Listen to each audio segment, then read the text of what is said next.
좋은 아침입니다. 아침의 하나를 뉴스 종합 비타민 아침의 매일경제 김은미입니다. 네, 한창 출근 준비하고 계실 지금 이 시각 저희가 이 소식부터 좀 전해드리도록 하겠습니다. 오늘 새벽에 노사 임금 협상이 결렬되면서 오늘 첫 차부터 파업에 들어갈 예정이었던 서울 시내버스가 이 파업을 유보하고 일단 정상 운행을 하기로 했다라는 소식을 좀 전해드립니다. 파업 찬반 투표에서 파업을 유보하는 걸로 결론이 났다라는 건데 다만 서울 시내버스는 정상 운행을 하고 있습니다만 부산, 창원의 시내버스 노조는 오늘 새벽 4시 첫 차부터 파업에 돌입을 한 상태이기 때문에 부산과 창원 시민들께서는 좀 출근길에 참고를 하셔야 되겠다라는 말씀을 좀 같이 드립니다. 그럼 아침의 매일경제 이제 본격적으로 시작을 해볼까요?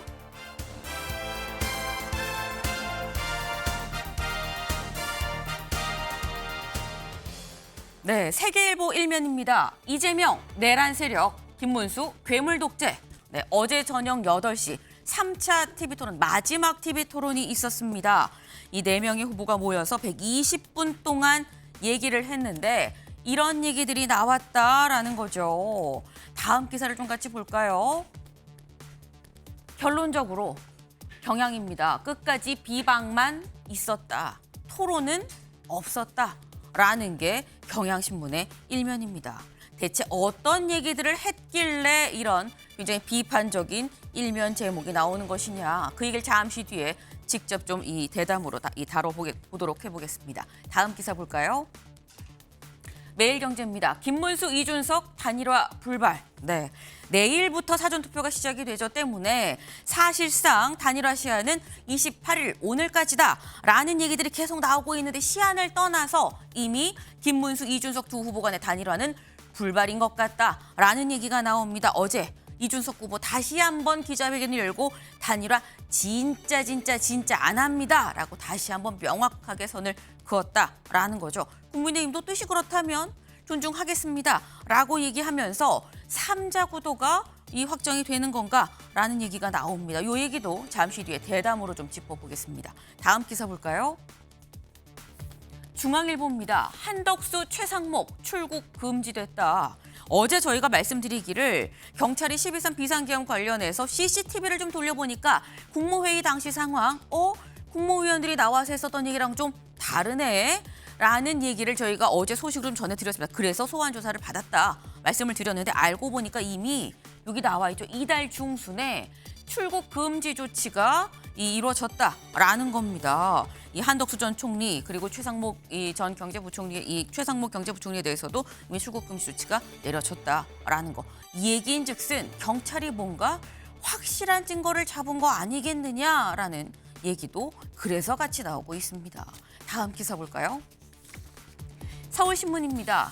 건강수명 빈부격차 사는 곳에 따라 10년이나 차이가 난다라는 겁니다. 여기 보면 경기 과천에선 74살까지, 부산 영도에선 64살까지다라는 거예요. 건강수명이라는 게 병, 장애 없이 그냥 건강하게 몇 살까지 살 수 있느냐.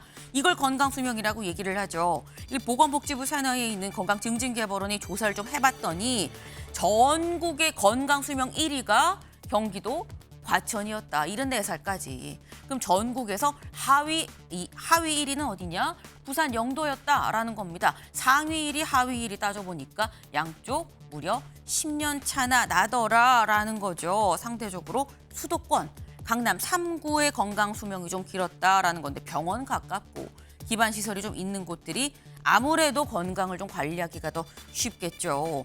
이런 지역별 편차. 정부는 그럼 이런 지역별 편차를 보고 어떻게 해야 될 것이냐를 좀 곰곰이 고민을 해야 되는 거 아니겠느냐라는 생각이 좀 듭니다.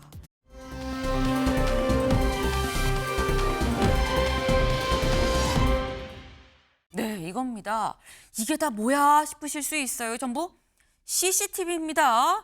CCTV가 왜 이렇게 많냐라는 거죠. 말씀드렸죠. 내일부터 사전투표까지 시작이 됩니다. 그런데 계속 부정선거가 있니 없니 공방이 지금 계속되고 있는 상황이죠. 그러다 보니까 관련해서 선관위에서 내일부터 사전투표 함을 관리하는 이 지금 CCTV를 다 이렇게 설치해놓고 24시간 감시를 하고 있다라는 겁니다.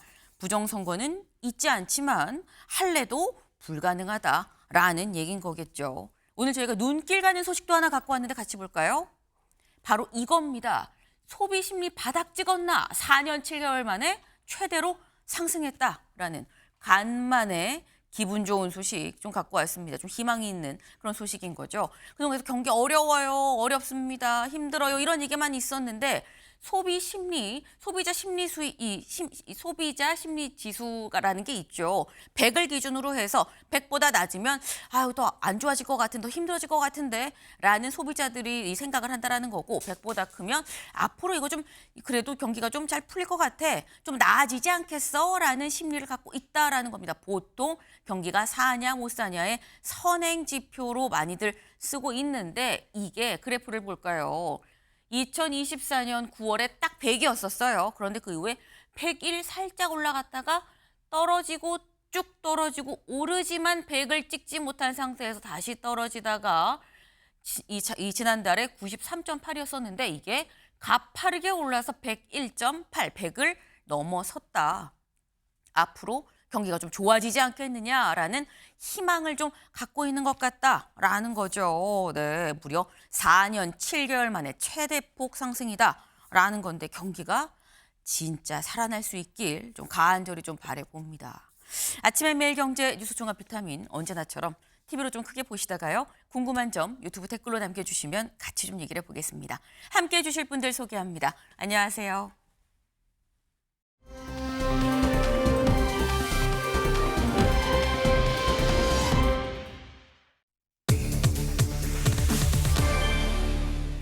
토론은 없었다라는 거죠. 기사 볼까요? 끝까지 비방만, 토론은 없었다. 어제 이렇게 4명의 후보 저녁 8시부터 120분 동안 이 서로 이 정책, 이 외교안보, 정치개혁 등등의 부분에 대해서 좀 얘기를 나누는 자리였었는데 비방은 있었지만 토론은 없었다라는 겁니다. 여기서 한 발 더 들어간 제목이 있죠. 다음 기사를 좀 볼까요?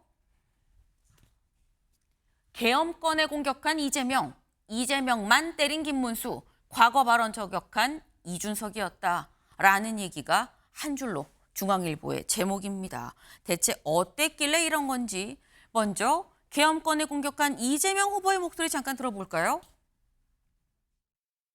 윤석열 대통령에 대한 탄핵 그리고 파면, 구속에 동의하십니까? 그 뭐 여러 가지 물으셨는데 윤석열 대통령이 지금 파면이 돼가지고 헌법재판소에서 아예 그 직이 없어졌지 않습니까? 네. 그래서 다만 여기에 이제 탄핵의 과정의 절차상으로 몇 가지 문제가 있었습니다.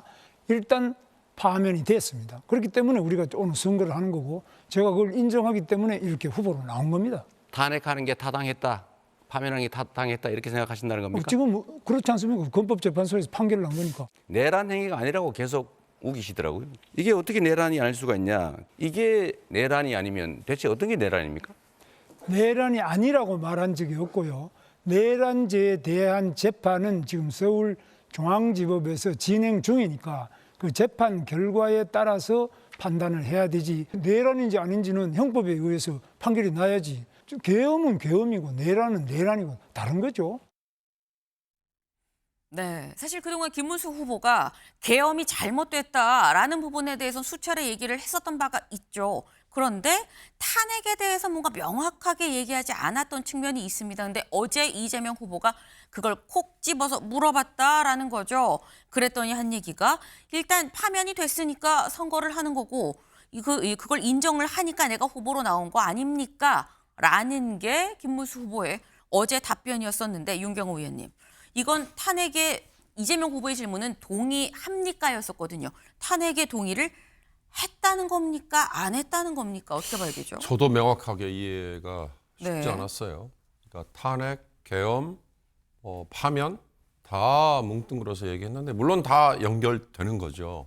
그러나 이 김문수 후보 그러면 딱 떠오르는 게 국회에서 우원식 국회의장이 국무위원들 책임 서영교 의원이 서영교 의원이 네. 사과할 생각이 있느냐, 사과해야 된다. 그랬을 때 끝까지 안 일어나고 버텼던 거. 어저께 토론에서도 그 대목에 대한 질문이 끝까지 나왔죠. 뭐 지금 어저께 상황만으로 놓고 본다면 김문수 후보는 필요에 따라서 말들이 좀 이렇게 탄력적으로 바뀌는 거 아닌가 이런 생각이 들어요. 네. 왜냐? 전광훈 목사와 손잡고 있을 때는 탄핵에 대해서 반대한다라고 뭐 얘기했었고, 그러나 지금 일반 유권자들을 상대로 얘기를 해야 할 때는 탄핵에 대해서 반대한다고 얘기하는 게 먹히겠습니까? 왜냐? 본인도 얘기했잖아요. 헌법재판소에서 이미 판결을 내려준 건데 내란죄에 대해서는 계엄에 대한 찬성 여부, 용인 여부, 수용 여부 이거하고 연결이 될 거니까 저는 어저께 이 얘기가 사실은 조금 더 강도 높게, 조금 더 진지하게 다뤄졌어야 될 문제다. 왜? 이번에 우리가 왜 대선을 이렇게 조기에 치르게 됐느냐. 결국은 계엄령, 그게 불법이냐 아니냐. 네. 그리고 그로 인해서 현직 대통령이 파면당하고 탄핵까지 당한 네. 그걸 나는 용인할 수 있느냐, 나는 찬성할 수 있느냐, 또는 난 절대 반대다. 이게 바로 이번 대선에서 유권자 각각에게도 중요한 이 투표의 기준이 되지 않을까라는 생각이 들어서요. 저는 어저께 마지막 정치 분야 토론이었으니까 네. 저 얘기는 상당히 좀 진지하게 다뤄졌어야 되는데 아쉽다 이런 생각이 좀 들었습니다. 네. 어제 토론이 좀 아쉬웠다. 그리고 김문수 후보의 얘기는 글쎄 정확하게 어떤 입장이라고 얘기하는 건지 나도 잘 봤지만 잘 모르겠더라. 좀 탄력적으로 답하는 거 아니겠느냐라는 말씀을 지금 하셨어요. 최수영 위원님. 이재명 후보의 질문은 탄핵에 동의하십니까? 물었는데 인정하니까 후보로 내가 나온 거 아닙니까? 라고 얘기했거든요. 이건 답변이 될 수 있는 겁니까? 그렇죠. 인정하니까. 그러니까 네. 결국에는 수용했기 때문에 우리가 이제 그걸 가지고 당내 경선 거쳐서 나를 후보로 선출한 것 아니냐. 명시적으로 제도적으로 우리가 이거를 거부할 방법은 없었다. 뭐 이런 얘기인데요. 저는 이제 어제 보면서 이제 사실 이제 TV 토론의 특성이 떠올랐어요. 이제 정책 이론에 따르면은 네. TV 토론이 실질적으로 유권자들의 마음을 원래 지지했던 마음을 변환시키는 전환 효과보다는 오히려 그걸 통해서 내 신념을 더 강화시키는 강화 효과가 더 많다는 분석입니다. 그러니까 실제로 이동하는 그 스윙 보트들은 그렇게 많지 않다라는 거죠. 그런 측면에서 어제 그런 이론에 따르면은 네. 각자가 내 진영에 있는 사람들에게 좀 강력하게 나를 지지하는 게 맞아요라고 얘기한 겁니다. 그러니까 이재명 후보는 내란 세력이라는 프레임을 집요하게 꺼내들어서 다시 이번 선거의 특성과 본질을 환기시키는 거고 네. 김문수 후보는 어떻게든 그 양쪽의 지지층, 그러니까 합리적인 얘기를 원하는 중도층과 그다음에 또 하나 자신을 뽑아준 어떤 보수 주류의 사람들에 대해서도 안고 가야 되는 그 이중적 딜레마에 갇혀 있기 때문에 그 답변이 좀 애매모호한 지점, 네. 지금 윤 의원님 말씀하신 것처럼 애매모호한 지점 왔다 갔다 할 수밖에 없었는데 본질적으로 놓고 보면 이번 탄핵에 대해서 다 수용하고 그다음에 계엄에 대해서 내가 반대했고 그래서 이번 선거 치러지는 거기 때문에 내가 나온 것이고 전반적인 기류는 본인은 인정하긴 하는데 그렇게 시원하게 할 수 없었던 그런 이중적 딜레마는 있었다. 저는 그렇게 평가하겠습니다. 네. 지금 말씀이 어제 토론을 보니까 뭔가 이 나를 지지 않는 사람을 내 쪽으로 끌어들인다기보다는 내 원래 집토끼들에 대해서 좀 더 호소를 하는 그런 측면이 있었던 것 같다. 결집 효과만 있었던 거 아니겠느냐라는 말씀을 지금 하셨어요. 지금 어제 이 뭐 내란, 뭐 이 12.3 뭐 비상계엄 이런 단어들이 어제 막 나왔었다라는 거죠. 그리고 더불어서 이재명, 김문수 후보 사이에 이런 공방도 벌어졌습니다. 직접 들어보고 오실까요? 김문수 후보는 윤석열 아바타다. 김문수 후보가 당선이 되면 상황 윤석열이 즉 반란 수계가 귀환한다. 이 내란죄로 유죄를 받으면 윤석열 전 대통령 사면하실 겁니까? 거기에 대해서는 전혀 맞지 않는 질문을 하고 있습니다. 전혀 아직 재판 이제 시작한 사람을 보고 벌써 사면할 거냐 이런 문은 그런 질문은 성립하지도 않고 맞지 않는 질문입니다. 오히려 그러면 제가 이제 묻습니다. 그럼 이재명 후보가 대통령이 되면은 자기가 지은 죄에 대해서 5가지 지금 재판받는 거 전부 셀프 사면할 겁니까? 그건 이론적으로 불가능하죠. 네.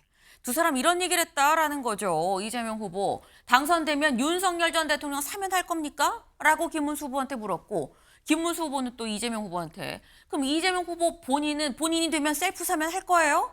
라고 물어봤다라는 겁니다. 그럼 지금 이 두 사람의 대화를 보면 윤경호 위원님.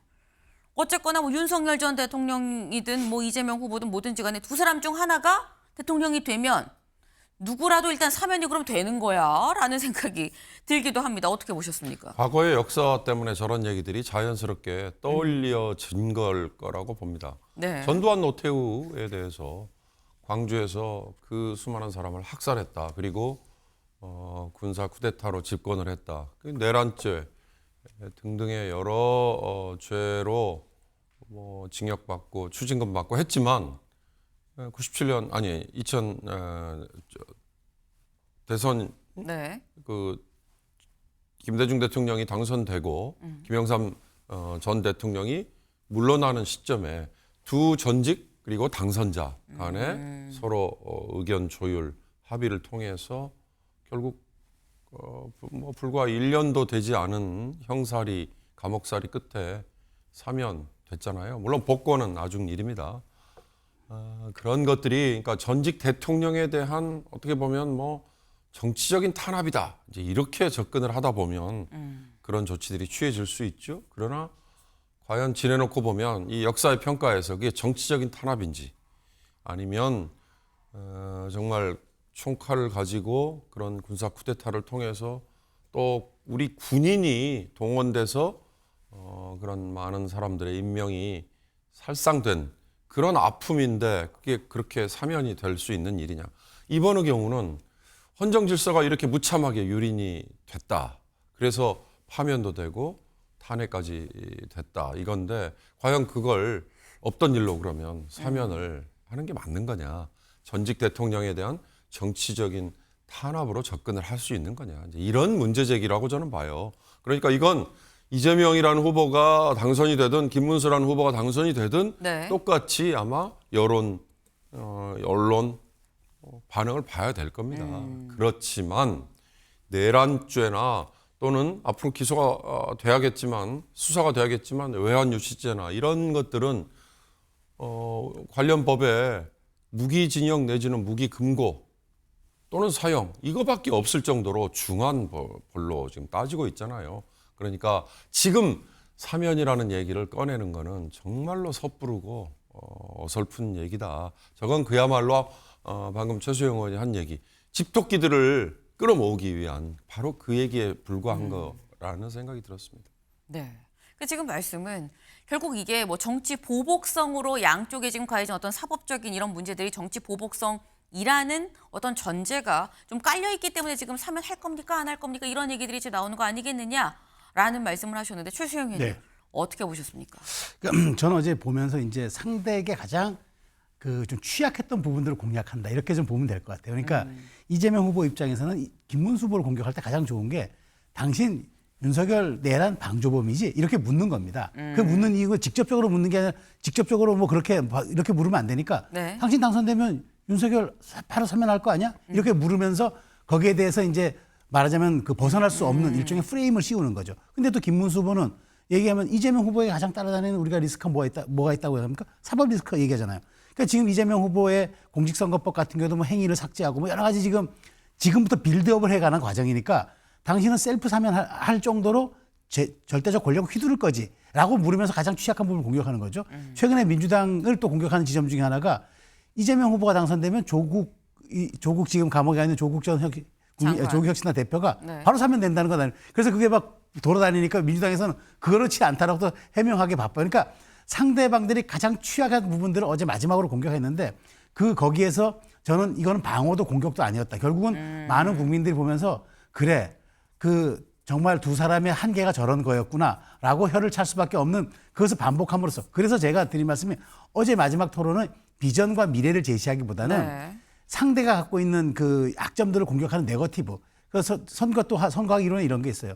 내 장점을 홍보하는 포지티브 10번보다 네. 상대의 약점을 공격하는 네거티브 한 방이 더 기표소 장막안에서 유권자들에게 투표하는 행위에 효과적인 전략이라는 사실상 아하. 그런 이제 뭐 선거 캠페인 이론이 있긴 합니다. 네. 그런 측면에 충실했던 토론이 아닌가. 그러나 국민들은 우리 이제 일주일이면 5년의 삶을 책임질 대통령을 보고 싶어 했는데 지도자를 보고 싶어 했는데 한 진영의 리더들만 본 것 같아서 좀 아쉬운 대목이 든다는 말씀을 드립니다. 네, 오늘 많은 이론들이 지금 나오고 있습니다. 네, 지금 일단 이 기존의 이론으로 좀 따져봐도 이렇게 보면 결국 결집하는 효과만 있는 거 아니겠느냐라는 그런 취지의 말씀이에요. 이거는 방어도 아니고 공격도 아니고 이게 뭐냐라는 취지의 약간 비판적인 입장도 같이 좀 주셨는데 지금 저희가 어제 저녁에 있었던 토론이죠. 근데 김문수랑 이재명 후보 두 사람만 한 거야? 라고 생각하실 수도 있는데 아닙니다. 내가 토론 제일 잘해 라고 자처하는 후보도 있죠. 누구냐? 이준석 후보입니다. 이준석 후보는 어제 토론 중에 갑자기 코끼리를 언급했습니다. 무슨 얘기인지 직접 들어보시죠. 지금 재판받는 거 보면은 2019년부터 2021년 10월까지 과일만 2,791만 원 정도 법인카드로 사셔가지고 사적 유용 때문에 재판받고 계신 거거든요. 과일이 평균 가격을 보니까요, 뭐 종류가 다양하겠죠. 1kg에 10,000원 정도 하던데요. 이 기준이라면은 2,800만 원어치의 과일을 2년 동안 드셨으면은 2.8톤입니다. 혹시 집에 뭐 코끼리 같은 거 키우십니까? 사람이 어떻게 이렇게 많은 과일을 집에서 이렇게 법인카드로 결제할 수 있는지 혼자 드신 겁니까? 아니면 어떻게 하신 겁니까? 그래서 엉터리라는 거예요. 그거는 제가 쓴 일도 없고 그 쓴 거 본 일도 없고 실무부서에서 과일 거래를 했다는데 그걸 제가 어떻게 합니까? 그게 바로 엉터리 기소라는 뜻이고요. 그 사건에서는 제가 그걸 지시한 것으로 보여진다라고 기소를 했는데 그런 근거 자료가 한 개도 없어요. 그래서 엉터리 조작 기소다 이렇게 얘기하는 겁니다. 네. 코끼리가 왜 등장했느냐. 그러니까 쉽게 얘기해서 뭐 법카 얘기를 좀 하고자 꺼냈다라는 거죠. 과일 산 것만 따져보니까 이게 2,791만 원 정도 샀는데 무슨 과일인지 모르지만 일단 대략 1kg에 10,000원이라고 치면 2년 동안 먹었으면 2.8톤이다. 집에 코끼리 키우십니까? 라고 물어봤다라는 거예요. 최수영 의원님. 네. 어떻게 보셨습니까? 그러니까 이준석 후보가 참 네. 비유법 하나는 찰지게 동원합니다. 그러니까 우리가 아니 2.8톤 뭐 그다음에 뭐 1kg에 10,000원 이러면 이제 체감이 안 돼요. 그런데 코끼리 한 마리가 소환되니까 그러니까 이제 많은 분들이 그럼 뭐 압수수색할 때 코끼리 있었냐서부터 댓글들이 올라오는데 저는 이제 그래서 이준석 후보가 특히나 이제 네이밍 능력과 좋은 능력은 참 탁월합니다. 우리가 사실 저런 것들은 이제 타격감은 있어요. 왜냐하면 우리가 어떤 걸 표현할 때도 뭐 여의도 면적의 30배 이렇게 해야지 딱 체감이 오지. 네. 뭐 이게 축구장 크기 뭐 40개 이렇게 해야 또 체감이 오지. 뭐 평방미터가 어떻게 하면 그게 잘 체감이 안 되잖아요. 그쵸. 그런 측면에서 이준석 후보가 이른바 디파인 규정하는 데는 참 탁월한 재능이 있다는 생각이 들어요. 근데 이재명 후보 역시 그냥 하던 대로 빠져나갔는데 저는 이제 이준석 후보는 사실 마지막에는 저는 이런 네거티브는 1, 2차 토론에서 잘 보여줬기 때문에 마지막은 오히려 청년 정치인의 희망을 좀 얘기했으면 어땠을까. 그러니까 이재명 후보에 대한 어떤 저격수 역할 말고 나는 이러한 그 일을 좀 해보겠다. 그러니까 당신과 나는 이런 점이 다르다는 점을 더 부각했으면은 조금 더 품격 있는 토론이 되지 않았을까. 어차피 이제 이준석 후보가 사실상 이제 완주를 하기로 결정한 이상 네. 그렇다면 이제 남은 것은 유의미한 득표율인데 뭐 대통령이 될 수도 있고 안 될 수도 있지만 내가 얼마큼 이제 이 지지를 얻느냐가 굉장히 앞으로 향후 자신의 정치적인 상징 자본과 그게 이제 일종의 자산이 자산이 될 텐데 그런 점에서 마지막에 저는 너무 네거티브의 공세를 펼쳤다. 쉽게 알아듣고 우리가 타격감을 일시 좀 약간 시원은 했지만 그렇지만 이준석의 본질은 무엇이지라는 질문을 좀 우리가 좀 국권자들의 생각을 이끌어낸 데는 조금 부족하지 않았나 그런 생각이 듭니다. 네. 지금 이제 이준석 후보가 만약에 저희 방송을 보고 있다면 약간 아플 수 있는 지적일 수 있겠다라는 생각이 드는 게 조어 능력이나 이런 어떤 감각적인 측면은 뛰어나지만 1차, 2차 때 충분히 어떤 그런 부분을 보여줬기 때문에 왜 이준석이어야 되는지에 대한 이준석의 어떤 미래 비전 부분에 대해서 좀 더 그런 능력을 썼으면 더 좋지 않았겠느냐 좀 이런 말씀을 지금 하셨어요. 네. 지금 저희가 코끼리가 토론에서 갑자기 왜 등장했어? 라면서 지금 저희 얘기를 좀 들어본 거죠. 그런데 코끼리는 어제 토론에서 처음 등장했지만 어제가 3차 마지막 토론이었었죠. 그런데 1차, 2차, 3차까지 빠지지 않고 나온 단어가 있습니다. 그게 뭐냐? 호텔 경제학이라는 거죠. 그 얘기도 잠깐 들어보고 올까요? 그 혹시 밥 맥티어라고 아세요? 모르겠습니다. 모르시죠? 네. 루카스 차이제 모르시죠? 호텔 경제학의 그 원전이라는 거죠. 네. 사실 지난 토론에서 많은 분들이 놀랐을 것이 이재명 후보가 호텔 경제학을 또 방어하기 위해서 루카스 자이제라는 분을 들고 나와가지고 그분을 아는지 저한테 물어봤었는데요. 이분이 알고 보니까 공산당 기관지, 독일 공산당 기관지의 편집장을 지내신 분입니다. 어떻게 조사하셨으면 국민들에게 본인의 호텔 경제학을 방어하기 위해 가지고 공산주의자의 철학을 들고 와서 가르치려고 드시느냐. 저는 이게 의아하거든요. 우선은 뭐든지 이렇게 종북몰이 하듯이 그렇게 공산당 몰이 안 하시면 좋겠어요. 그 사례는 한국은행의 책자에도 나오는 사례예요. 이건 아주 고전적인 단순화된 경제 흐름에 관한, 돈의 흐름에 관한 아주 일반적인 사례예요. 이걸 왜곡 과장해가지고 이거를 침소봉대하지 않는 게 좋지 않을까. 본인이 지난 토론에서 먼저 저에게 루카스 차이지 아냐고 물어보신 다음에 지금 저한테 종북몰이 하지 말라고 하고 계십니다. 그럼 지금 와가지고 회피한다고 저렇게 말씀하시는 것, 이게 바로 이재명 후보가 국민들을 대하는 태도다. 네.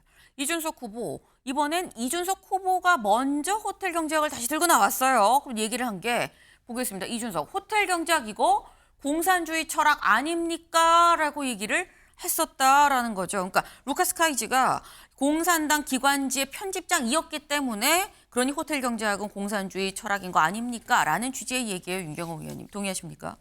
메카시즘인지 아니면 지금 50년대인지 뭐 이런 이제 되물음이 가능하죠. 물론 대중들을 상대로는 메카시즘 같은 원색적인 공격이, 메카시즘이 뭔지 아시잖아요. 상대를 공산주의자로 몰아넣어서. 근데 그게 통했던 건 사회적인 분위기가 그걸 용인을 해주고 거기에 오히려 두려워했기 때문인데요. 지금은 오히려 역풍을 걱정해야 되는 거죠. 호텔 경제학이 세 번의 토론 내내 나왔다 그러지만 지금 이걸 보시는 시청자분들은 호텔 경제학의 기본적인 출발이 뭔지 혹시 아세요?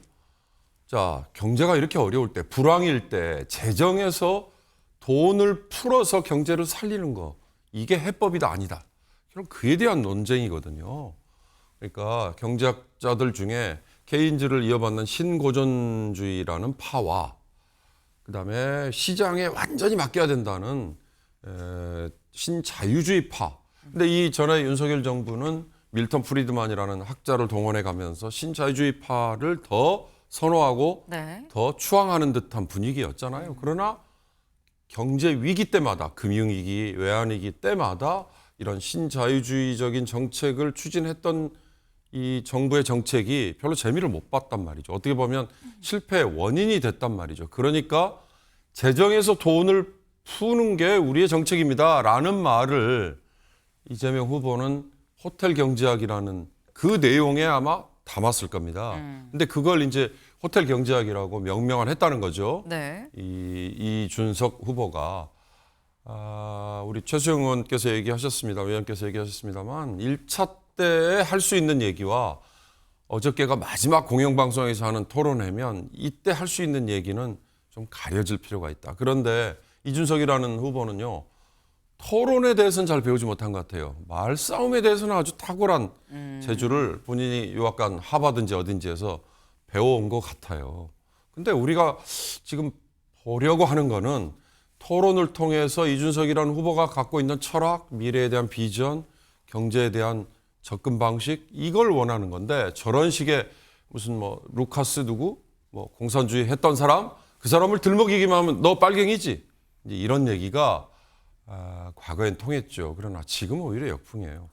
저한테 바른 기회가 더 주어질지 모르지만 이 대선 토론은요. 딱 하나만 제가 지적하면 이제 진행 방식을 바꿔야겠더라고요.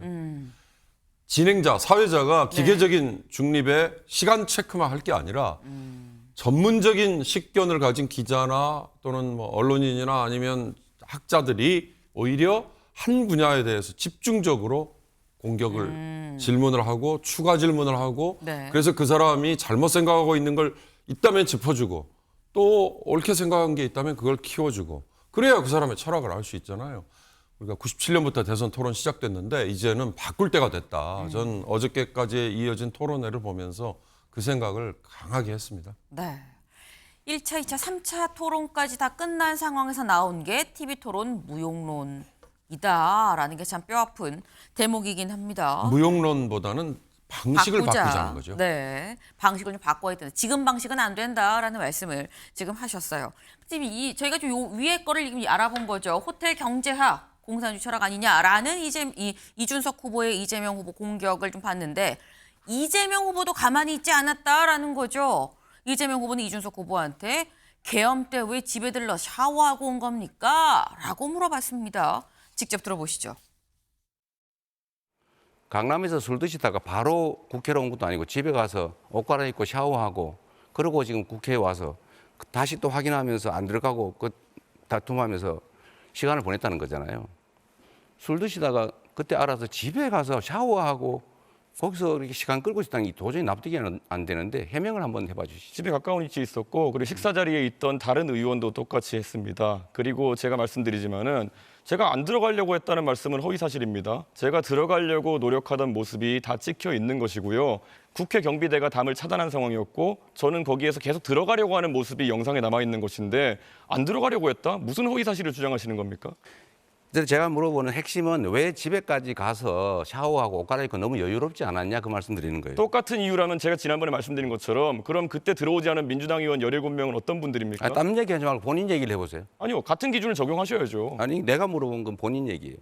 자꾸 논점을 흐리지 뭘 마시고. 원하시는 건지 모르겠어요. 그러니까 왜 제가 그랬냐고 물어보죠. 저를 도덕적으로 비난하시려는 겁니까? 아니면 어떤 기준을 잡으시는 겁니까? 질문에 답을 하시는 게 좋지 않겠어요? 그러니까 무엇을 문제 삼으시는 아니 왜 겁니까? 집에 가서 샤워하고 그렇게 여유 있게 했냐? 나라의 운명이 달린 여유 있게 일에. 하지 않았습니다. 즉시 가서 즉시 나왔습니다. 글쎄 그게 그렇다고 하니까 그렇게 알겠습니다. 긴밀하게 민주당 의원 두 분이랑도 소통하고 있었습니다. 네, 계속. 됐습니다. 네. 그러니까 12.3 계엄 비상계엄이 선언된 바로 그날 12월 3일 저녁에 왜 집에 들려 바로 즉각적으로 와야지. 뭐 시민들은 신발도 제대로 못 신고 그러고 막 뛰어나왔는데 왜 느긋하게 샤워하고 한 이거 반대 표결 안 하려고 꼼지락꼼지락 한 거 아니야? 라는 취지의 질문을 지금 이재명 후보가 한 것 같아요. 최수영 의원님. 그러니까 이재명 후보는 기승전 내란 프레임입니다. 그러니까 이 김문수 후보에게는 당신 윤석열 전 대통령의 동조자지 뭐 이렇게 이제 물으면서 네. 그 구석구로 몰아넣는 전략이고 이준석 후보에게는 표결에 참여하지 않았기 때문에 당신도 넓게 보면은 내란 세력의 동조자야라는 이제 그걸 각인시키는 거죠. 그러니까 집요하게 물고 늘어지잖아요. 그러니까 강남에서 술 먹었다.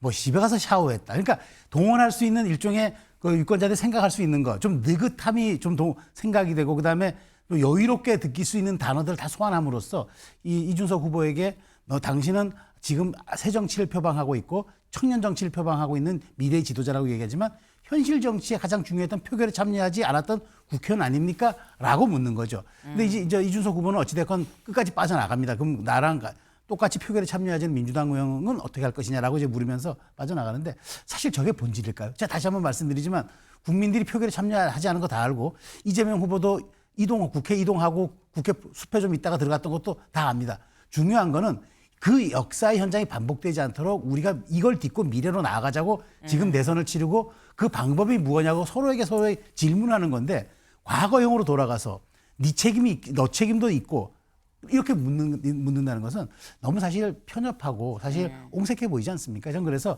저 토론이 이렇게 지금 길게 다룰 정도로 어제 장황했어요. 그러니까 국민들은 대선을 우리가 미래형 투표, 전망형 투표라고 하는데 과거형 투표처럼 비춰지는 그런 토론이 되어버렸기 때문에 저는 그 점에서 대단히 아쉽다. 그런 측면에서 이재명 후보 또한 1위 후보다운 또 대세론에 지금 좀 편승해 있는 그런 후보다운 그런 좀 아량과 궁양을 보이지 못하고 그런 담대함과 비전도 못 보여줬다. 저도 그건 지적드리고 싶습니다. 네.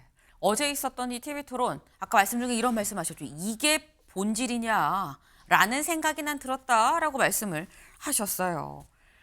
조선일보 기사 볼까요? 오늘 조선일보 1면에 이런 기사가 실렸습니다. 3번의 TV 토론인데 우물안 개구리 싸움만 했다라는 거죠. 문제는 더 이상의 TV 토론은 이제 없다라는 겁니다. 그런데 유권자들은 이 우물안 개구리 싸움만 보고 6일 뒤에 D-6일이죠, 오늘. 6일 뒤에 투표를 해야 된다는 거. 집에 온 공약지 꼼꼼하게 잘 밑줄 그어가면서 보고 투표하시길 좀 권해드립니다.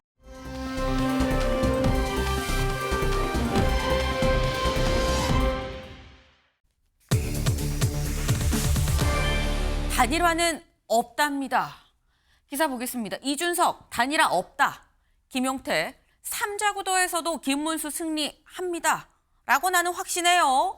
라고 얘기를 했다라는 거죠. 어제 이준석 후보 토론이 저녁 8시에 있었는데 오후 2시 30분이었나요? 이때 이 토론이 있기 한 4-5시간 전에 기자회견을 자초합니다. 그리고 뭐라고 얘기했는지 직접 들어보시죠. 비상계엄에 책임이 있는 세력으로의 후보 단일화는 이번 선거에 없습니다. 끝까지 싸워서 이기겠습니다. 이 반전의 역사 위에 제가 가장 먼저 뛰어드는 퍼스트 펭귄의 역할을 마다하지 않겠습니다. 이준석만이 이재명을 잡을 수 있다는 판단이 빠르게 확산되고 있습니다. 네. 이준석 후보다 단일화 안 합니다라는 기자회견이 이번이 처음도 아니죠. 앞서서 한번 했었어요.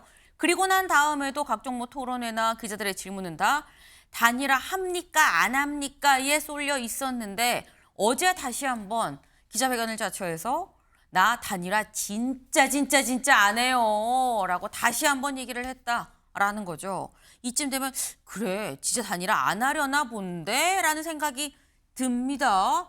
그래서 이제 김용태 비대위원장도 어제 이렇게 얘기를 했습니다. 들어보고 오시죠. 개혁신당에서 단일화할 생각이 없다라는 입장을 계속 밝힌다면 저희도 그 뜻을 존중할 필요가 있다고 생각이 들고요. 앞으로 단일화가 없더라도 저희는 3자 구도에서 김문수 후보가 이길 수 있다는 확신이 있습니다. 네. 그러니까 내일부터 이제 사전투표가 시작이 되는 거죠. 때문에 사실상 단일화 시한은 28일 오늘까지다라는 얘기가 나오는 상황에서 김용태 비대위원장 입으로 3자 구도 얘기가 나왔습니다. 최수영 의원님. 네.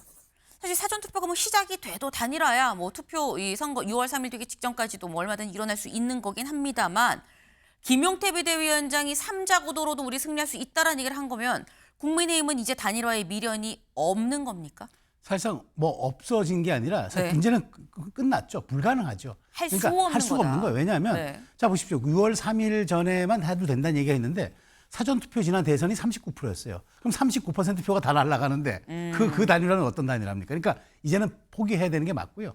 출구 전략 짜야죠. 출구 전략 짜는데 이제 그 출구 전략의 가장 큰 핵심 키워드는 네. 우리도 3자 구도에서도 이길 수 있다는 얘기가 되는 겁니다. 근데 지금 이제 벌써 국민의힘 내부에서 나오는 캠페인 전략이 준찍명, 이준석을 찍으면 이재명이 된다. 이제 이런 이제 얘기를 함으로써 아직까지 이제 그 약간 연성 지지층이죠. 왔다 갔다 하는 이제 스윙 보터들이나 아니면은 조금 말하자면 보수지만 네. 좀 개혁 보수를 지향하는 사람들에게 우리에게 표를 몰아줘야 우리가 이길 수 있다. 분산시키지 말아달라라는 얘기를 합니다. 그러니까 저는 이럴 때 생각나는 게 과거 이인재 의원이 이제 출마했을 때 그때 생각이 나는 게 그때 그분이 이제 97년 선거 때 네. 나와서 한 500만 표 얻었죠. 근데 이런 논란이 벌어지니까 그때 그런 얘기 합니다. 그때 이제 누굽니까?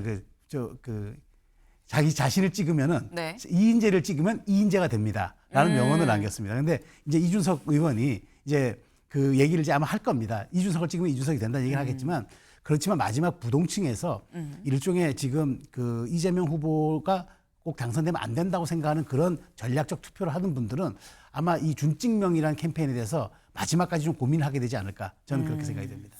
지금 준찍명 캠페인이 국민의힘에서 이제 슬슬 나오고 있다라고 말씀을 하셨어요. 저희 지금 저희가 방송을 하는 도중에 김재원 비서실장이 한 언론 이 인터뷰를 하면서 이런 얘기를 했다고 하면 사실 어제 밤 10시에 토론회가 끝난 다음에 이준석 후보를 찾아가려고 했었다라는 거죠. 김문수 후보가 직접 찾아가려고 했었던 건지 김재원 비서실장이 찾아가려고 했었던 건지 찾아가려고 했는데 근데 이준석 후보가 오지 말라고 이미 일전에 거부한 적이 있어서 계획을 세웠다가 실제로 실행에 옮기지는 않았다라고 합니다. 이걸 보면 국민의힘 입장에서는 뭔가 그래도 한 번만 더 혹시 단일화 하자라는 손을 지금 이 포기를 하지는 않은 것 같은 그런 상황이 말씀처럼 지금 안 하는 게 아니라 못 하는 상황인 거다라는 취지의 얘기인 건데 준찍명 얘기하셨죠. 한 선대위원장이 이 언론 인터뷰에서 이렇게 얘기를 했다고 합니다. 같이 볼까요? 더 이상 이준석 후보를 설득할 방법이 없어 보인다. 이대로는 준찍명, 이준석을 찍으면 이재명이 된다라는 캠페인으로 갈 수밖에 없는 거 아니냐라는 얘기를 했다라는 거예요. 윤경호 위원님. 준찍명 캠페인의 파괴력 얼마나 된다고 보십니까? 그러니까 범보수이니까 단일화 명분이 있습니다. 뭐 이런 논리 아니겠어요? 그러니까 이재명이라는 진보 개혁 세력에 맞서는 물론 권영국 후보도 있습니다. 진보 개혁 세력에는. 그러나 어저께 밤에 마지막 노력을 왜 기울이려고 했을까? 지난 20대 대선에서 안철수라는 후보가 토론회 직후에 새벽에 그만두겠다 이렇게 결정을 했잖아요. 이제 그런 것들에 대한 기대 아닐까 싶은데 저는 아무리 범보수라고 같은 생각이다라고 한들 이제 이준석이라는 후보에게 보내는 지지율이 뭐 8% 9% 된다면서요. 제3지대를 원하는 사람들이 거기에 혹시 뜻을 두고 있을지도 모르잖아요. 그러면 이준석 개인이 생각을 바꾼다 한들 안철수처럼 그 지지층은 뭐가 되느냐 이거죠. 이게 과연 대의제 민주주의의 제대로 된 구현이냐. 그래서 차라리 단일화 매 선거 때마다 이걸 되풀이하지 말고 선거법을 바꿔서 우리도 결선 투표라는 제도를 도입을 합시다. 결선 투표 도입하면 뜻이 같은 사람, 비슷한 사람끼리 나중에 손잡아서 다른 사람에게 맞설 수 있잖아요. 그런 떳떳하고 합법적인 방법을 왜 강구를 하지 않고 매 선거 때마다 마지막에 그것도 뭐 인쇄가 다 돼 있는데 그걸 무효화시킬 정도의 단일화를 하자. 이거 정말 후진적이지 않아요? 그리고 나중에 다 밝혀지지만 단일화한다 그러면 뒷거래가 뭔가 있는 거 아니야라는 얘기를 하잖아요. 뭐 당권을 보장해줬다. 당권을 보장해주는 건 경제적인 보상이 아니에요? 그것도 크게 보면 그럴 수 있잖아요. 선거법 위반일 수 있잖아요. 그런 오해를 불식시킬 수 있으니까 단일화 얘기를 할 수 있는 그 정렬을 가지고 결선 투표 차라리 도입하는 제도를 바꾸는 노력을 기울이는 게 또 5년 후에 이런 거 반복 안 되는 방법 아닐까 싶습니다. 네, 지금 말씀은 단일화 하니 많이 이런 이 논란 공방하지 말고 그냥 결선 투표 도입하자 뭐 이런 말씀을 지금 하셨어요. 근데 그 말씀 중에 이런 게 있었죠. 이준석 후보를 지지하는 사람들 중에서는 제3지대를 지지하기 때문에 이준석 후보를 찍는 사람들도 있을 텐데 그리고 이 사람들은 만약에 이준석 후보가 김문수 후보랑 단일화를 한다 그러면 김문수 후보한테 가겠느냐라는 말씀을 하셨어요. 그래서인지 국민의힘 내부에선 이런 얘기도 나옵니다. 김행 전 대변인 얘기 잠깐 들어보고 올까요? 이제 저희 측에서는 자체 자강론도 솔직히 있는 것도 사실입니다. 만에 하나 안 될 경우에 우리 후보 자체 경쟁력으로 가야 되지 않습니까? 이 여론조사를 보면 이준석 후보 지지는 6대4 정도. 6은 만약에 이재명 후보 쪽으로 가요. 저희 쪽으로 4가 오고 그 여론조사 전문가들은 단일화의 효과보다는 오히려 그냥 두는 게 더 낫다. 이런 얘기를 하는 사람들도 있어요.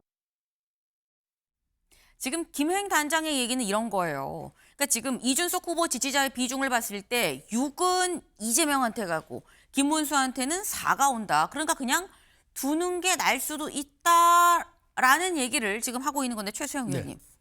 맞습니까? 동의하십니까? 그러니까 일부 동의되는 지점은 있어요. 이준석 네. 후보에 지금 지지하는 분들은 약간 이중적인 지금 그 지지 성향에 갈려 있는 겁니다. 그러니까 그 말하자면 계엄에 반대하고 탄핵에 찬성하는 이런 분들이 강력하게 지지하는 분들이 또 한 그룹이 있고 한 그룹은 범보수에서 이준석 후보를 대안으로 지지하는 또 그런 경우가 있어요. 이 수치가 얼마나 맞느냐는 저도 정확하지 않습니다만은 네. 저는 이건 분명해 보여요. 그래서 지금 이준석 후보가 단일화 안 하고 완주해서 그 표를 좀 가둬두는 쪽으로 이른바 저수지 역할을 하는 걸로 보고 그래서 저는 투표율을 높이는 방법으로 가야 한다. 총투표를 높이는 방법으로 가야 한다. 그래서 김문수 후보가 사전투표 얘기를 한 것도 그 얘기는 부정선거도 불식시키는 것도 있지만 내도 사전투표할 때는 여러분들도 총동원령을 가지고 좀 와서 투표해달라. 투표의 총량을 올려야지 네. 3자 구도는 우리가 좀 유리할 수 있다. 이 판단을 한 것 같아요. 그런 측면에서 김행 단장의 저 얘기는 어느 정도 단일화 불발을 대비해서 만들어 놓은 그런 논리가 아닌가 그런 생각이 듭니다. 지금 말씀은 그렇기 때문에 관건은 그렇다고 치면 투표율이 될 수도 있다라고 말씀을 하셨어요. 재외국민투표의 경우에는 역대 최고 투표율이 나왔다라고 하죠. 내일부터 사전투표가 이제 시작이 되는데 내일부터 시작되는 사전투표 그리고 이제 6월 3일 본투표까지 투표율이 얼마나 될지도 좀 주목해 볼 포인트가 아닌가라는 생각이 듭니다. 다음 키워드로 넘어가 볼까요?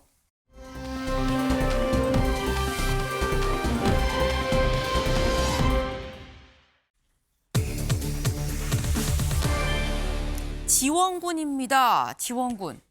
기사 보시죠. 단일화 불발에 김문수 보수 결집 반명 픽텐트 쌍끌이 총력전이다. 라는 거예요. 네. 김문수 후보 지금 앞서서 제가 한 얘기 단일화는 일단 물 건너 간 걸로 보입니다. 3자 구도가 뭔가 확실해지고 있는 듯한 지금 상황에서 이제는 그럼 보수 결집 그리고 반명 픽텐트 여기에 좀 더 총력을 기울이고 있는 것 같다. 쌍끌이를 하고 있다. 라는 얘기가 나오고 있는 거죠. 근데 이 쌍끌이에 걸린 대어라고 해야 될지 거물이라고 해야 될지 이낙연 전 총리가 김문수 후보를 지지를 했습니다. 직접 들어보시죠. 김문수 후보와 저는 괴물 독재국가 출현을 막고 새로운 희망의 제7공학을 준비하는데 각자의 방식으로 협력하자는데 원칙적으로 합의했습니다. 더불어민주당은 사법 리스크가 하나도 해결되지 않은 후보를 내놓았습니다. 지금 더불어민주당이 예고하는 괴물 독재 국가는 비상계엄과 또 다른 의미에서 심각합니다. 그에게는 제가 수용하기 어려운 면도 있습니다. 그럼에도 불구하고 당장 눈앞에 닥친 괴물 독재 국가 출현을 막는데 그가 가장 적합한 후보인 것은 분명한 사실입니다. 그래서 저는 저의 한 표를 그에게 주기로 했습니다. 네, 이낙연 전 총리 그야말로 제목처럼 전격 지지 선언을 어제 했습니다. 그런데 최경철 위원님, 말 그대로 전격적이긴 한데 사람들이 생각할 때는 이럴 수도 있는 게 이낙연, 김문수는 한 배에 타기 너무 멀리 있는 사람들 아니야? 공동정부 구성이 이게 가능한 걸까라는 생각을 할 수도 있어요. 뭐 명분이 없으면 네. 그것이 뭐 야합이 되겠지만 명분이 있다면 연합이 되겠죠. 그렇기 때문에 이낙연 총리께서 굉장히 좀 사실 은근진이라고 하지 않습니까? 우리 이낙연 총리 저도 만나보면 이렇게 인터뷰를 하다가도 그 제가 좀 빠르게 질문을 하거나 좀 네.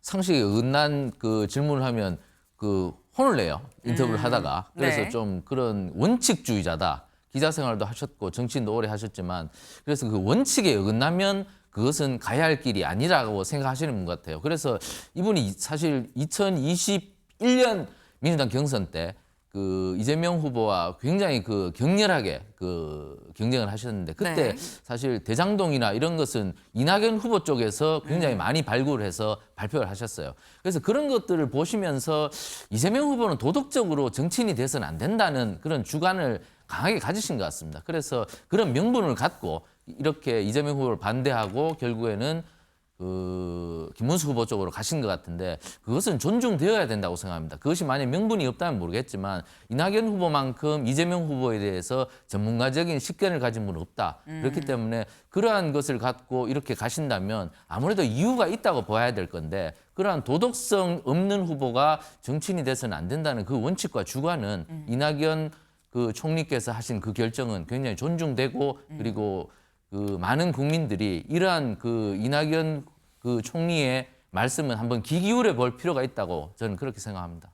지금 말씀은 이런 거예요. 두 사람이 사실상 이 굉장히 먼 거리에 있다라고 생각이 될 수 있지만 하지만 명분이 없으면 야합일 수 있지만 명분이 명확하게 있고 목적이 같다 그러면 이건 연대가 되는 거 아니겠느냐라는 말씀을 하셨어요. 근데 이승훈 변호사님, 민주당 입장에선 어떻게 보면 굉장히 큰 일격이라고 생각이 될 수도 있는 건데 민주당에선 예상했었을까요? 실은 관심이 별로 없어요. 아하. 이분에 대해서. 이미 대선 경선에서 패배하고 굉장히 좀 떠돌이 생활을 하신 것 같은데 좀 외롭지 않았나. 그래서 김문수 후보한테 가서 좀 외로움을 달래려고 간 것 같은데 문제는 국민들이 관심이 없다 이런 말씀 드리고 저는 이게 김문수 후보 지지선은 맞나요? 자신의 한 표 주겠다는 거잖아요.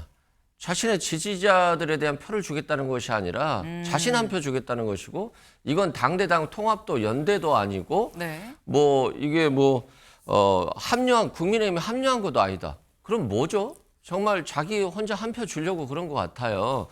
그런데 이분들이 내세운 목표가 뭡니까? 대한민국을 어떻게 바꿔보겠다가 아니라 임기 3년으로 개헌하겠다는 거잖아요. 그럼 김문수 후보에 반대되는 분 아닌가요? 임기 5년짜리 대통령이 되겠다고 하신 분을 3년으로 줄여주겠다고 하는 거니까 저는 무슨 생각을 하고 계신지 모르겠고 이낙연 전 대표가 좀 안타까워요. 왜 어떻게 하다가 저런 길을 가실까. 상식과 원칙에 어긋나는 행동을 했기 때문에 좀 아쉽다 이런 생각이 듭니다. 네. 그러니까 지금 말씀은 나를 비롯해서 나를 지지한 사람들 다 김문수 후보 지지해 주세요가 아니고 내 한 표는 김문수 후보한테 주기로 했다. 이걸 뭐 글쎄 지지 선언이라고 볼 수 있는 거야 라는 취지의 말씀입니다. 그리고 민주당에서 사실상 이 손을 잡기 어려운 상황이다 보니까 오히려 김문수 후보 쪽으로 가게 된 거 아니겠느냐 뭐 이런 취지의 말씀도 지금 주셨는데 관련해서 오늘 만평이 나왔죠. 같이 볼까요? 네. 국민의힘의 큰 새가 지금 보고 있습니다. 새가 날아든다. 내 깜짝 큰 새가 날아든다. 김문수 지지선언 이낙세다. 상당히 이건 좀 이낙연 전 총리의 이번 지지선언이 약간 철새 아니냐 뭐 이런 취지인 것 같은데 최경철 위원님 만평 어떻게 보셨습니까? 이낙연 총리의 결정이 사적 감정에 그 의지에서 그리고 그것에 기반해서 저렇게 움직이셨다면 저것은 비난받고 굉장히 그 폄하되어야겠죠. 하지만 사실 그 정치인들 중에 사적 감정을 갖고 친하고 안 친하고 이런 분들 많습니다. 사실 뭐 안철수 의원하고 그 지금 이준석 개혁신당 후보는 굉장히 사이가 안 좋아서 통과절이라고도 얘기하고 그쵸. 식당에서 서로 옆방에서 밥 먹다가 거기서 막 싸우기도 하고 뭐 그래서 사실 뭐 정치인들끼리도 사실 사적 감정이 있습니다. 예를 들어 뭐 우리 홍준표 전 대구시장 같은 분도 그렇게 뭐 카리스마적이고 스트롱맨인데도 예전에 계시던 하태경 의원님 굉장히 좀 그 무서워하셨어요. 그런 이 정치인들끼리 서로서로 징크스가 있고 사적 감각도 좀 있습니다. 그래서 그런 분들하고 좀 만나면 그 사감으로 다투기도 하고 그런 것이 있는데 이번에 이낙연 총리께서 움직이신 그것은 아니라고 생각합니다. 그것은 공적 의식을 갖고 민주당이 가야 할 방향에 대해서 말씀을 하시다 보니까 그 방향과 어긋난 도덕성 없는 후보가 민주당에 이렇게 간다면 김대중 정신과 노무현 정신 그것을 짓밟는 것이다. 그렇기 때문에 나는 그 길을 갈 수 없고 이 길을 갈 수 없다는 이유도 설명하고자 하면 결국 내가 국민의힘 후보를 지지할 수밖에 없다. 이렇게 갈 수밖에 없는 것이기 때문에 그것이 공적 의식이냐 사적 감정이냐 이것을 구분해서 본다면 이낙연 총리께서 움직이신 이 길이 어떤 길인가 아마 시청자 여러분들께서 국민 여러분들께서 잘 아실 거라고 저는 판단합니다. 네. 그 지금 말씀은 이재명 후보가 대통령이 돼서 당선이 되는 건 이건 김대중 정신에도 좀 어긋난다는 생각이 있었으니까 동교동계인 이 이낙연 전 총리가 이거는 아니다 싶어서 원칙론적으로 얘기한 거 아니겠느냐라는 말씀을 하셨어요. 그런데 지금 김대중 정신 말씀을 하셨는데 김대중 재단에서 어제 이런 입장을 밝혔습니다. 이낙연 고문을 김대중 재단 상임 고문직에서 제명합니다. 그리고 더불어서 전병헌 새미래민주당 대표도 재단 이사직에서 제명하겠습니다라고 제명 결정을 발표를 했다라는 거죠. 이유. 지금 현재 이 비상계엄에 책임이 있고 이걸 옹호하는 세력을 지지하고 공동정부를 얘기한다는 거 이건 김대중 정신을 정면으로 위배한 거 아니냐라는 게 제명 사유다라고도 또 같이 밝혔어요. 근데 김대중 재단에서만 제명이 된 게 아니라 사이제라고 사이제라는 이 이른바 친문 인사들의 포럼이 있죠. 친문 인사들 모임인데 포럼 사이제에서도 반헌법적인 비상계엄에 책임이 있고 이걸 옹호하는 세력을 지지 이거는 사이제의 목적을 심각하게 위반한다. 고로 이낙연 전 총리에 대해선 사이제 고문직에서 제명을 한다. 지금 이제 사이제는 전 이 문재인 정부 때의 총리 3명이 셋 다 고문으로 있는 상태인데 그중에서 이낙연 전 총리는 우린 제명하기로 했습니다. 라고 얘기를 했다라는 건데 이쯤 되면 이건 이승훈 변호사님 이낙연 전 총리 입장에서 거의 호적을 파서 왔다라고 봐야 될 수 있는 그런 정도 사안인데 합당은 아니고 그럼 호적을 파서 이게 둘 중에 하나 아닌가 싶어요. 호적을 파서 올 만큼 이재명 후보는 진짜 안 된다 아니면 이 정도로 강하게 민주당이나 어떤 이 진보 진영에서 반발할 거를 예상을 못했다라는 거냐라는 거죠. 너무 사적 감정이 너무 심한 것 같아요. 사적 감정이다. 아니 호적을 팠으면 파서 네. 그냥 완전히 호적을 가셔야죠. 차라리 국민의힘으로. 근데 가지도 못하잖아요. 자기도 부담스러운 거 이 발언들 저도 9분짜리 발언 봤는데 김문수 후보가 좀 극단적이다. 정광훈 쪽 당하고 있다. 그럼에도 불구하고 선택하겠다예요. 윤석열 전 대통령이 내란을 저질렀다. 잘못했다. 그런데 이재명 후보는 안 된다는 거예요. 상식적으로 좀 이해가 안 되거든요. 그러니까 이재명 후보가 싫으니까 김문수 후보도 꺼림칙하고 윤석열 전 대통령도 꺼림칙하지만 가겠다는 거예요. 그런데 또 가는데 그냥 가는 척만 하겠다는 거잖아요. 그냥 아예 가버리시지. 그렇기 때문에 본인 스스로도 김문수 후보를 지지하는 것이 바르지 않다. 국민의힘의 내란당을 지지하는 것도 바르지 않다. 알고 있어요. 그럼에도 불구하고 사적 감정으로 이재명 후보 싫으니까 가겠다는 건데 경선에서 패배하면 기분이 나쁠 수 있습니다. 그럼에도 불구하고 지금 불과 얼마 짧은 기간 동안 이준석 후보랑 같이 한다고 그랬었잖아요. 그리고 한덕수 후보랑 같이 하겠다라고 했잖아요. 그러더니 다시 정치 안 하겠다는 취지로 하다가 김문수 후보한테 가겠다는 거잖아요. 너무 짧은 시간에 바람을 너무 많이 피우신다.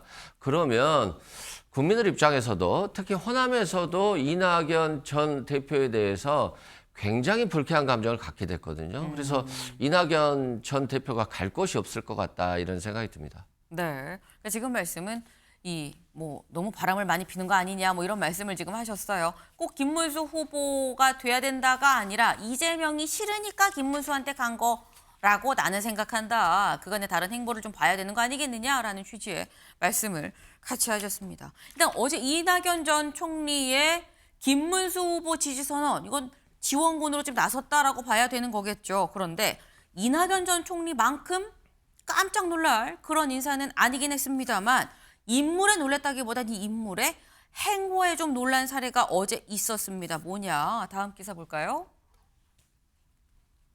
김문수와 오찬한 MB, 박정희 생가 찾은 박근혜 보수 원팀 지원 사격에 나섰다라는 거죠. 이명박 전 대통령, 네. 사실 요즘에 이 선거 국면 들어서면서 이명박 전 대통령을 찾은 인사들 상당히 많았습니다. 무슨 큰일이 있고 그러면 보통 전직 대통령, 특히 이명박 전 대통령을 많이 찾아가곤 했는데 이게 새로워? 당연히 전직 같은 당 대통령이니까라고 생각을 할 수 있는데 어디에서 만났냐라는 거죠. 영상으로 확인해 볼까요?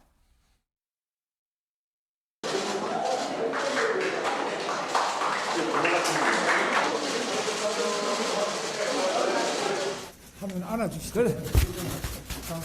후보 얼굴 이쪽에 나오게 해요. 깨끗한 문수 후보를 당선시키기 위해서 왔어요. 보셨죠? 보통 우리가 알고 있는 이명박 전 대통령을 예방한다라고 얘기를 하고 이명박 전 대통령의 이 사저에 직접 정치인들, 후보든 당 지도부든 찾아가서 만나는 형식인데 이번에 보면 최경철 위원님, 네. 이명박 전 대통령이 김문수 후보를 만나러 여의도로 왔어요.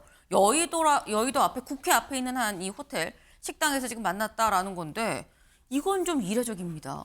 네, 요청이 가서 흔쾌히 네. 응해주신 거로 저는 들었습니다. 어쨌거나 지금 김문수 후보가 복수의 여론조사에서 TK와 PK에서 지지율이 과거 윤석열 대통령이나 박근혜 대통령, 이명박 대통령께서 얻으셨던 지지율보다 굉장히 낮게 나옵니다. 네. 그러니까 보수 지지층들이 김문수 후보로 못 뭉치고 있다는 거죠. 그렇기 때문에 지금 이명박 대통령이나 박근혜 대통령께서 나서서 이제 뭉쳐서 정당 일체감 투표를 이제 영남이 좀 해야 되겠다. 이것을 지금 호남은 사실 정당 일체감 투표가 지금 그 대우가 전혀 흐트러지지 않고 있는데 영남이 지금 흐트러지고 있다. 네. 그렇기 때문에 우리 두 사람이 나서지 않으면 안 되겠다. 이렇게 생각해서 이 두 분이 나선 것 같아요. 지금 박근혜 대통령도 어제입니까? 구미 가셔서 박정희 대통령 생각하시고 그래서 활발하게 움직이면서 지금 TK와 PK에서 정당 일체감 투표를 해서 보수가 뭉치자. 이렇게 강한 메시지를 던지신 것 같은데 이렇게 되면 막판에 보수표가 결집을 할게요. 지난 2017년 대선에서 홍준표 후보가 24%밖에 못 얻었습니다. 네. 근데 그때 여론조사가 대선 직전에 얼마 나왔는가 하면 홍준표 후보가 10%대에 머물렀습니다. 그 대신 막판에 보수 결집이 일어나니까 한 10% 정도 뛰었거든요. 여론조사보다. 그러니까 지금 결집이 이루어지면 지금보다 상당수 부분 올라갑니다. 그렇기 때문에 그때 홍찍문이라고 얘기도 있지 않습니까? 안철수 후보가 흘린 말이 홍준표 찍으면 문재인이 된다. 그만큼 보수가 굉장히 그때 흩어졌어요. TK와 PK도 안철수에게 많이 갔거든요. 그렇기 때문에 이번에 두 분 보수 정당 출신 대통령께서 나서서 보수 결집을 저렇게 외치면 아무래도 많이 올라갈 거예요. 그렇게 되면 TK와 PK에서 지금 표 결집이 이루어지면 이재명 후보가 지금 상당 부분 영남에서도 표를 잠식하고 있거든요. 그 표가 만약 분산이 된다면 그러면 이번 대선은 정말 어떻게 될지 모르지 않나. 저는 지금 상당 부분 이재명 후보께서 우세지만 정말 뚜껑을 마지막 열어보기 전까지는 이번 대선 모르지 않겠나 이렇게 조심스럽게 예측을 해봅니다. 네. 이명박 전 대통령은 물론이고 박근혜 전 대통령도 지원 사격에 나섰다라는 거죠. 그 모습도 잠깐 같이 보고 올까요?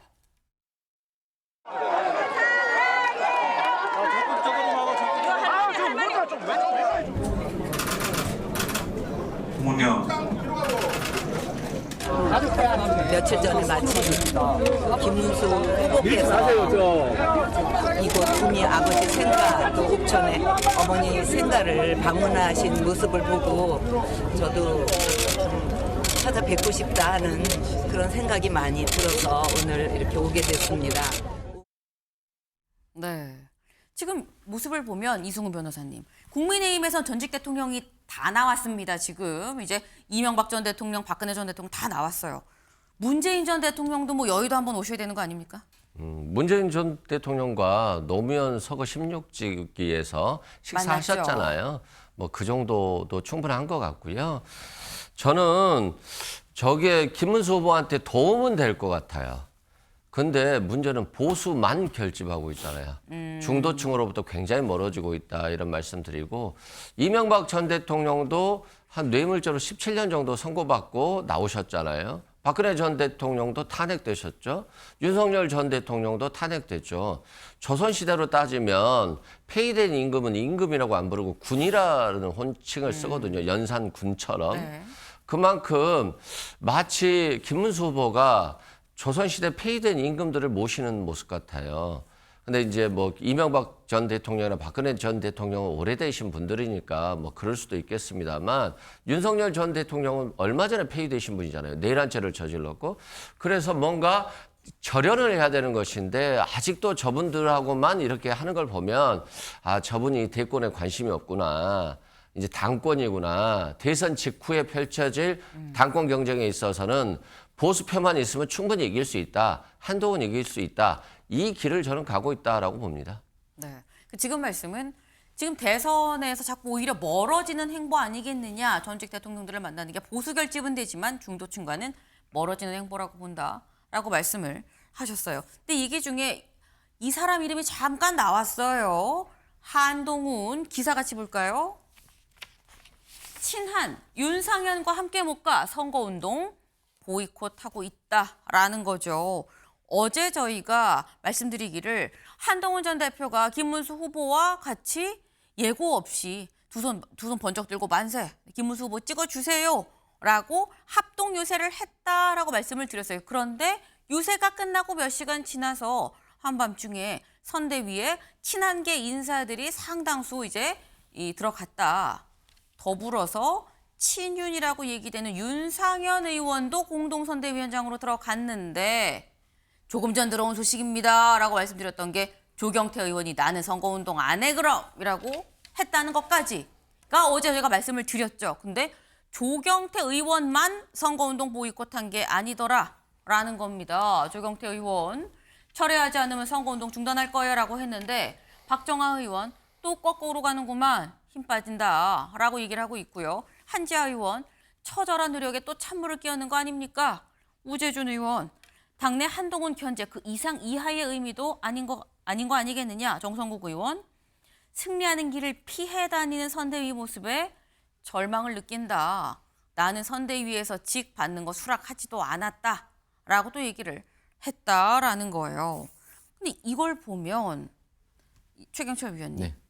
윤상현 공동선대위원장 어제 사실 보도가 굉장히 많이 엇갈렸어요. 선대위원장 임명한 거 취소한다, 아니다, 계속 간다 얘기들이 굉장히 많았는데, 이 사안 지금 현재 당내에서 어떻게 정리가 되고 있는 겁니까? 별로 정리가 잘 안 되고 계속 다투는 것 같은데요. 네. 그런데 저는 이 장면을 보면서 지금 당 바깥에 있는 개혁신당 이준석 후보까지 모셔오려고 하는 판에 지금 당 안에 있는 윤상현 의원이 지금 뭐 총괄선대위원장이 된다 한들 그것이 뭐 당에 해가 됩니까? 지금 윤상현 의원은 인천에서 득표력이 굉장히 많은 분인데 말만 중수청, 중도, 뭐 수도권, 청년 이렇게 얘기하면서 한 사람이라도 더 받아와서 데리고 와서 표를 하나라도 더 받아야 되는데 뭐 사람 하나 온다고 해서 이렇게 발끈해버리면 이거 선거를 하자는 얘기가 아니고 뭐 계속 싸우자는 얘기밖에 되지 않기 때문에 한동훈 그 전 대표께서는 좀 인내심을 가져주셨으면 좋겠습니다. 너무 검사 출신이어서 사안 하나하나에 너무 법잣대를 들이미는 것 같습니다. 지금은 인내의 시간이고 관용의 시간이고 포용의 시간입니다. 그렇게 해야 연대하고 그 득표를 할 수 있는데 한동훈 대표께서는 조금 정치에 대해서 좀 더 배우셔야 될 것 같습니다. 네.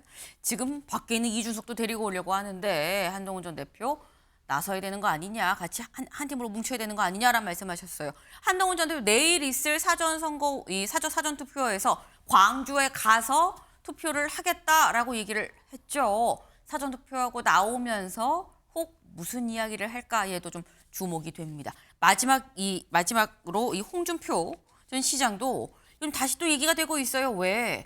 청년의 꿈. 분명히 홍준표 전 시장은 나는 아무것도 얘기 안 할 거예요 라고 얘기를 했었죠. 정치적으로 오해받을 수 있으니까 그런 청년의 꿈에 이준석 후보가 얘기를 할 수 있는 이런 코너가 생겼다라는 겁니다.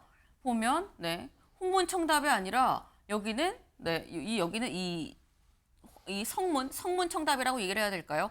기호 4번 이준석.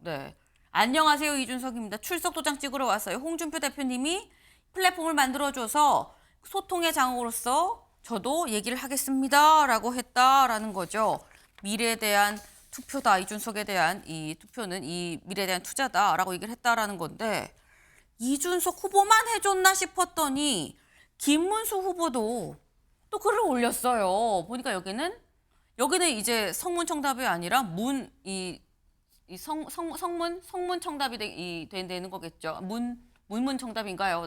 아무튼 김문수 후보가 얘기를 하고 청년들이 얘기를 듣고 그래서 안녕하세요 김문수입니다라고 해서 여러분 생각을 귀 기울여 듣겠습니다. 오랜 후배이자 든든한 동진 홍준표 시장님이 장을 만들어줘서 여기서 좀 소통을 좀 하겠습니다라는 겁니다. 그래서 알고 보니까 김문수, 이준석 말고 다른 후보들 것도 다 만들었다라는 거예요.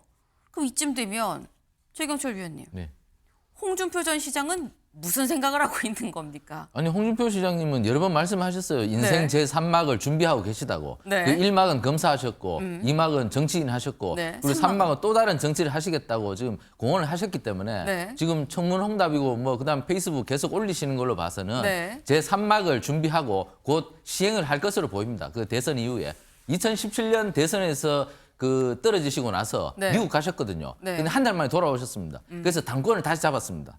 그 어게인 홍 요거를 지금 준비하고 계신 걸로 저는 보이는데 그것이 실현될지는 불투명한 것 같습니다.